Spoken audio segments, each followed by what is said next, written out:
지금 이 순간 세계는 단 하나의 해협을 바라보고 있습니다. 호르무즈 해협, 단순한 바닷길이 아닙니다. 이곳은 전 세계 석유의 약 20%가 지나가는 말 그대로 세계 경제의 심장입니다. 그런데 이 심장이 멈출 위기에 처했습니다. 단 하루 만에 수천만 배럴의 원유가 시장에서 사라지고 국제유가는 폭발적으로 치솟으며 각국의 경제는 흔들리기 시작했습니다. 그런데 이 혼란의 한가운데에서 전혀 예상치 못한 나라가 조용히 떠오르고 있습니다. 바로 한국입니다. 미국이 중동으로 군사력을 이동시키고 아시아에서 방어자산을 빼내는 사이 세계는 처음으로 한 가지 질문을 던지기 시작했습니다. 만약 미국이 물러난다면 그 빈자리는 누가 채우게 될 것인가? 더 충격적인 사실은 이 위기가 터지기 훨씬 전부터 이미 누군가는 이 상황을 예측하고 움직이고 있었다는 점입니다. 전쟁이 시작되기도 전에 핵심 해상 루트에 미리 배치된 초대형 유조선들. 평범한 투자처럼 보였던 그 선택은 단 몇 주 만에 판을 뒤집는 결정적인 한 수가 되었습니다. 유조선 한 척의 하루 임대료가 10배 이상 폭등하고 움직이지 않는 배조차 바다 위에 거대한 저장고가 되어 막대한 돈을 벌어들이는 상황. 이 모든 흐름 속에서 한국은 단순한 피해자가 아니라 오히려 새로운 질서를 만들어가는 중심으로 떠오르고 있습니다. 그리고 이것은 단순한 해운 이야기로 끝나지 않습니다. 같은 패턴이 군사, 방산, 그리고 글로벌 권력 구조 전반에서 동시에 반복되고 있습니다. 미국의 영향력이 흔들리는 그 순간 이미 준비를 마친 국가가 조용히 빈자리를 채우고 있습니다.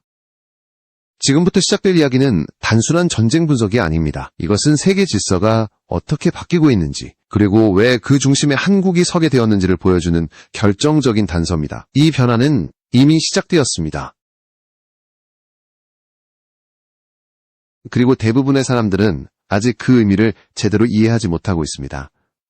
호르무즈 해협이 흔들리는 순간 세계 경제는 이곳은 단순한 해상 통로가 아니라 하루 약 수천만 배럴의 원유가 지나가는 에너지의 대동맥입니다. 이 길이 막히거나 불안정해지는 순간 시장은 즉각 반응합니다.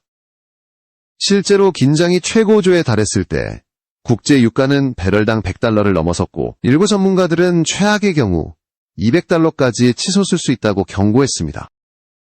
문제는 단순한 가격 상승이 아닙니다. 공급 자체가 불안정해진다는 점입니다. 유조선이 해협을 통과하지 못하면 원유는 시장에 도달하지 못하고 각국의 정유시설은 멈추기 시작합니다. 그 여파는 곧바로 물가 상승, 환율 급등, 산업 생산 차질로 이어집니다. 실제로 한국 역시 직격탄을 맞았습니다. 원달러 환율이 급등하며 금융시장은 극도로 불안정해졌고 에너지 수입 의존도가 높은 구조가 그대로 드러났습니다.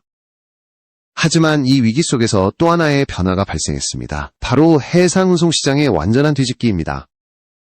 평소 하루 수천만 원 수준이던 초대형 원유 운반선의 용선료가 단 하루 만에 수억 원대로 폭등했습니다. 단순한 상승이 아니라 시장 구조 자체가 바뀐 것입니다. 선박을 가진 자가 곧 가격을 결정하는 상황이 만들어진 것입니다. 더 놀라운 점은 배가 움직이지 않아도 돈을 벌 수 있게 되었다는 사실입니다. 원유를 싣고 이동하지 못하는 선박들은 그대로 바다 위에 떠있는 저장시설로 변했습니다. 석유를 보관할 공간이 부족해지자 기업들은 유조선을 임시 저장고로 빌리기 시작했고 그 대가로 하루 수십만 달러가 오갔습니다. 이는 기존 해운 산업의 개념을 완전히 뒤집는 현상이었습니다. 이 모든 변화는 단순한 우연이 아닙니다. 전쟁과 지정학적 리스크가 결합되면서 에너지와 물류가 하나의 무기가 된 것입니다. 더 이상 총과 미사일만이 전쟁의 수단이 아닙니다. 원유의 흐름, 선박의 위치, 해협의 통제권이 곧 국가의 힘을 결정하는 시대가 된 것입니다. 그리고 바로 이 지점에서 이미 준비를 끝낸 세력이 모습을 드러내기 시작합니다. 시장이 혼란에 빠진 그 순간 누군가는 이미 다음 수를 두고 있었습니다. 이 위기는 누군가에게는 재앙이지만 또 다른 누군가에게는 역사상 가장 거대한 기회가 되고 있습니다. 전쟁은 갑자기 터진 것처럼 보이지만 진짜 승자는 항상 그 전에 움직인 자들입니다. 그리고 이번 사태에서 가장 소름 돋는 지점은 바로 그 사전 움직임입니다. 위기가 시작되기 훨씬 전 이미 조용히 판을 깔아둔 세력이 있었다는 사실입니다. 중고시장에 갑자기 등장한 초대형 원유 운반선들, 누구도 주목하지 않던 그 시점에 한국계 해운 세력이 공격적으로 선박을 사들이기 시작했습니다. 그것도 단순한 수준이 아니었습니다. 전 세계 유조선 시장에서 눈에 띌 정도의 물량을 빠르게 흡수하며 사실상 운송 능력을 독점할 수 있는 수준까지 끌어올렸습니다. 당시 업계에서는 무모하다는 평가가 지배적이었습니다. 가격이 이미 올라있는 중고선을 왜 그렇게까지 사들이느냐는 의문이 끊이지 않았습니다. 하지만 전쟁이 터지는 순간 그 모든 비판은 단숨에 사라졌습니다. 호르무즈 해협이 막힐 위기에 놓이자 선박을 가진 자가 곧 시장을 지배하는 구조가 만들어졌기 때문입니다. 배를 가진 쪽은 기다리기만 해도 돈이 쌓였고 필요로 하는 쪽은 어떤 가격이든 지불해야 했습니다. 그 결과 용선료는 상상을 초월하는 수준으로 폭등했고 선박 한 척이 만들어내는 수익은 기존의 수십 배를 넘어섰습니다. 더 충격적인 사실은 이 움직임이 단순한 투자 이상의 전략이었다는 점입니다. 전쟁이 발발하기 몇 주 전부터 이미 일부 빈 유조선이 페르시아만 인근으로 이동해 대기하고 있었습니다.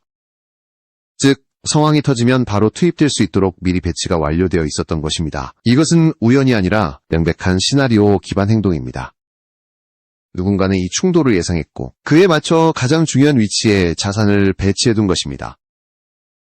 이렇게 확보된 선박들은 단순한 운송수단이 아니라 시장을 통제하는 도구로 변했습니다. 특정 구간의 운임을 스스로 결정할 수 있는 힘, 공급을 조절함으로써 가격을 좌우하는 구조, 이는 전통적인 해운업의 범위를 넘어선 사실상의 전략자산이었습니다. 그리고 이 흐름은 여기서 끝나지 않습니다. 이와 똑같은 패턴이 지금 군사 분야에서도 반복되고 있습니다. 미국이 빠지는 공간, 공급이 끊기는 순간 그 빈자리를 채우기 위해 이미 준비를 끝낸 국가가 있습니다.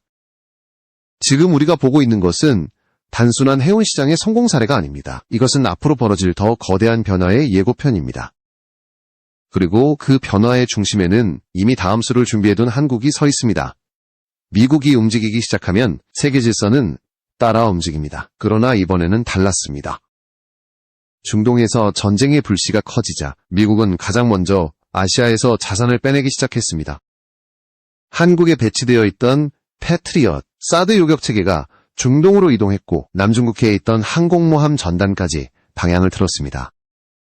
이는 단순한 재배치가 아니라 하나의 신호였습니다. 필요하면 미국은 언제든지 다른 지역의 방어를 포기할 수 있다는 신호였습니다. 이 장면을 지켜본 아시아 국가들은 조용히 충격에 빠졌습니다. 그동안 절대적이라고 믿어왔던 동맹 구조가 상황에 따라 흔들릴 수 있다는 사실이 현실로 드러났기 때문입니다. 실제로 일본과 대만이 주문한 미국 무기조차 납기가 지연될 가능성이 커졌고 이미 돈을 지불했음에도 불구하고 장비를 받지 못하는 상황이 이어지고 있습니다.